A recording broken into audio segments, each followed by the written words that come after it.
Shalom. Hari ini kita akan renungkan kitab Kisah Para Rasul pasal 17, teksnya ayat 1 sampai 15. Dan sudah dibagi dua paragraf. Paragraf yang pertama ayat 1 sampai 9. Paulus memberitakan Injil di Tesalonika, tetapi orang-orang Yahudi mengadakan keributan karena iri hati. Paragraf yang kedua, ayat 10 sampai 15. Paulus memberitakan Injil di Berea juga, tetapi orang-orang Yahudi di Tesalonika datang ke Berea dan mempersoalkan lagi. Kesimpulan hari ini, Paulus dan kawan-kawan tiba di Tesalonika dan menyaksikan penderitaan dan kebangkitan Kristus di dalam rumah ibadah. Banyak orang Yunani dan wanita-wanita mengikuti Paulus.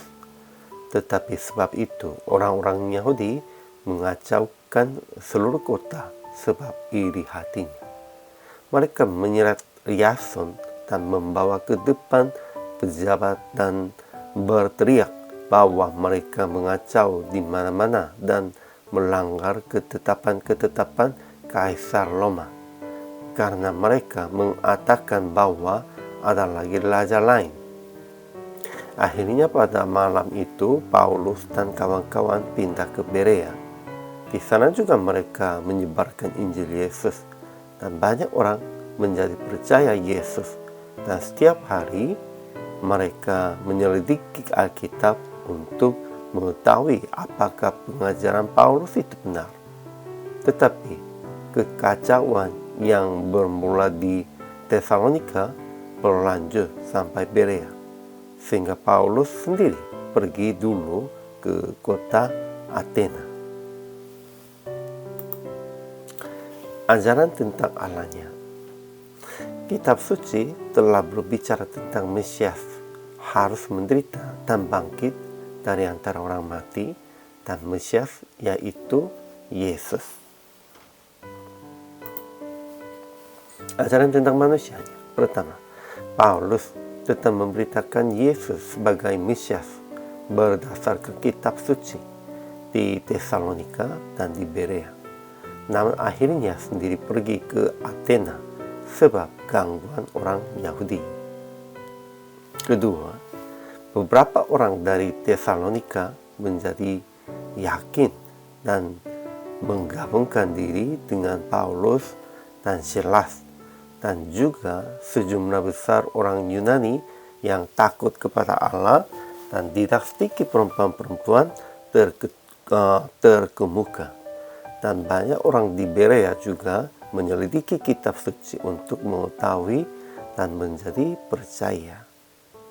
Ketiga, tetapi orang Yahudi di Tesalonika mengatakan keributan karena iri hati. Dan setelah Paulus pindah ke Berea, mereka juga datang ke sana dan menghasut dan menggelisahkan hati orang banyak. Jadi aplikasi hari ini, pertama, tetap memperkenalkan tentang Yesus sebagai Mesias dan Juru Selamat kita. Sekalipun tempat tinggalnya sudah berubah, sekalipun diusirnya atau sekalipun dianiayanya dimanapun, kita harus memperkenalkan tentang Yesus.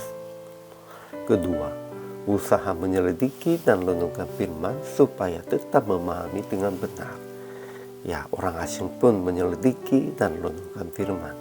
Kita, hamba Tuhannya, harus lebih menyelidikinya tentang firman. Ketiga, jangan iri hati kepada siapapun yang lebih pengaruhi daripada Anda. Jangan iri hatinya. Sekalipun mereka lebih mempengaruhinya dan lebih banyak orangnya mengikutinya, jangan iri hati.